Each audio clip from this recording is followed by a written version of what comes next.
কুরুক্ষেত্র যুদ্ধের অগ্নিগর্ভ ময়দান ততদিনে রক্তে রঞ্জিত হয়ে উঠেছে।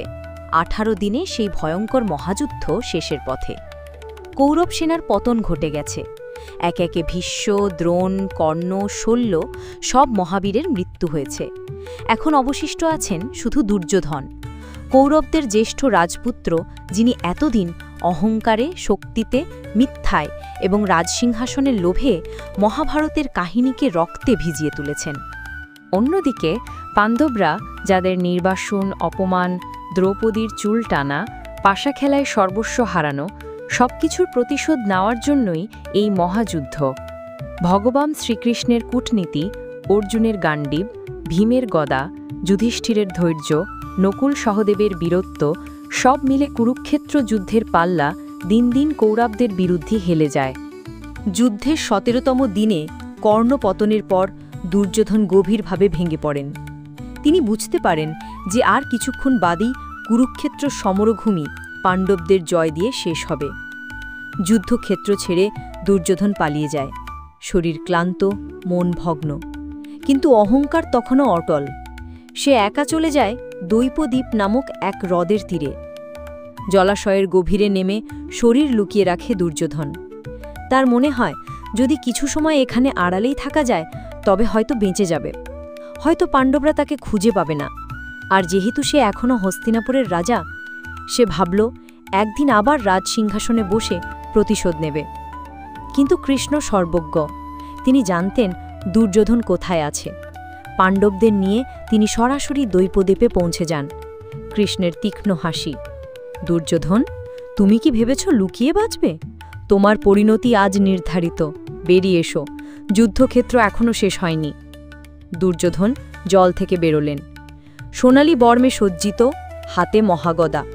অহংকারে ভরা কণ্ঠে বললেন, পাণ্ডবরা, তোমরা সবাই মিলে আমাকে আক্রমণ করতে এসেছ, একা একা লড়ার সাহস নেই। তখন ভীম এগিয়ে এলেন, গর্জে উঠলেন, অধর্মের সন্তান, দ্রৌপদীর অপমানের কথা ভুলে যেও না। আজ আমি প্রতিজ্ঞা পূর্ণ করব, আজ ভীমসেনের গদায় তোমার শরীর চূর্ণ হবে। এভাবেই শুরু হল মহাভারতের শেষ দ্বন্দ্বযুদ্ধ, গদাযুদ্ধ। একদিকে দুর্যোধন, যিনি গদার অদ্বিতীয় যোদ্ধা, অন্যদিকে ভীমসেন, পাণ্ডবদের শক্তির প্রতীক।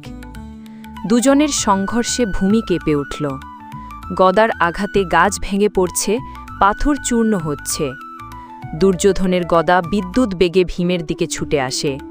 ভীমও প্রতিহত করেন প্রবল শক্তিতে। দর্শক হিসেবে ছিলেন পাণ্ডবরা, কৃষ্ণ এবং অবশিষ্ট যোদ্ধারা। আকাশ যেন নিস্তব্ধ, সবাই এই মহারণের শেষ ফলাফলের অপেক্ষায়। প্রথমে দুর্যোধনই প্রাধান্য পেলেন। তার আঘাতে ভীম খানিকটা নড়বড়ে হয়ে পড়লেন। তখন কৃষ্ণ যুধিষ্ঠিরের দিকে মৃদু হাসি দিয়ে ফিসফিস করে বললেন, ভীমকে তার প্রতিজ্ঞা মনে করিয়ে দাও। যুধিষ্ঠির ভীমকে স্মরণ করালেন, দ্রৌপদীকে যখন সভার মাঝে অপমান করা হয়েছিল তখন তুমি শপথ নিয়েছিলে, আমি দুর্যোধনের উরু ভাঙব। ভীম সেই প্রতিজ্ঞা স্মরণ করে রাগে উন্মত্ত হয়ে উঠলেন। তবে নিয়ম অনুযায়ী গদাযুদ্ধে কোমরের নিচে আঘাত করা নিষিদ্ধ, কিন্তু ভীম তার প্রতিজ্ঞার জন্য নিয়ম ভঙ্গ করলেন। দুর্যোধনের অসতর্ক মুহূর্তে ভীম প্রবল শক্তিতে গদা চালালেন, সরাসরি দুর্যোধনের উরুতে। গদার আঘাতে দুর্যোধনের উভয় উরু চূর্ণ হয়ে গেল।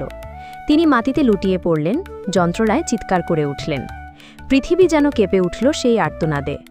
ভীম গর্জে উঠলেন, দ্রৌপদীর চুলের অপমানের প্রতিশোধ আজ সম্পূর্ণ হল। কিন্তু উপস্থিত সবাই স্তম্ভিত, কারণ ভীম নিয়ম ভেঙেছেন। তখন কৃষ্ণ শান্ত গলায় বললেন, ধর্মরাজ, ভীম তার প্রতিজ্ঞা পূর্ণ করেছে। অধর্মী দুর্যোধনের পতন এর মধ্য দিয়েই নিশ্চিত হল। মনে রেখো, দুর্যোধন কখনো ন্যায় মানেনি, তার পরিণতিও হবে অন্যায়। দুর্যোধনের মৃত্যুর খবর শুনে তার মা গান্ধারী যুদ্ধক্ষেত্রে ছুটে এলেন। তার চোখ বাঁধা, কিন্তু হৃদয়ের আগুনে সবকিছু জ্বলে যাচ্ছে। তিনি ভীমকে অভিশাপ দিতে উদ্যত হলেন, ভীম, তুমি নিয়ম ভেঙে আমার ছেলেকে হত্যা করলে, তোমার বংশও শান্তি পাবে না। তখন কৃষ্ণ মৃদু হেসে বললেন, গান্ধারী, তোমার অভিশাপ ঠিকই পূর্ণ হবে। ভগবান রামও যেমন সীতার থেকে বিচ্ছিন্ন হয়েছিলেন, তেমনি পাণ্ডবরাও জীবনের শেষে শান্তি পাবে না। এটাই সময়ের নিয়ম। মৃত্যুশয্যায় দুর্যোধন গর্বের সঙ্গে বললেন, যুদ্ধক্ষেত্রে আমি একা দাঁড়িয়েছিলাম, তোমরা ছিলে 5 ভাই আর কৃষ্ণ, তবু এত কষ্টে আমাকে পরাজিত করতে হলে নিয়ম ভাঙতে হলো। ইতিহাস আমাকে কাপুরুষ বলবে না, আমাকে স্মরণ করা হবে শেষ পর্যন্ত যুদ্ধক্ষেত্রে লড়াই করা যোদ্ধা হিসেবে। এইভাবেই মহাভারতের দুষ্ট চক্রের সমাপ্তি ঘটে। দুর্যোধনের পতনই কুরুক্ষেত্র যুদ্ধের ইতি টানে। দুর্যোধনের পতনের মাধ্যমে মহাভারত আমাদের শিক্ষা দেয়, অহংকার, অধর্ম ও অন্যায় যত বড় শক্তিশালী হোক না কেন, শেষ পর্যন্ত ধর্ম ও ন্যায়েরই জয় হয়।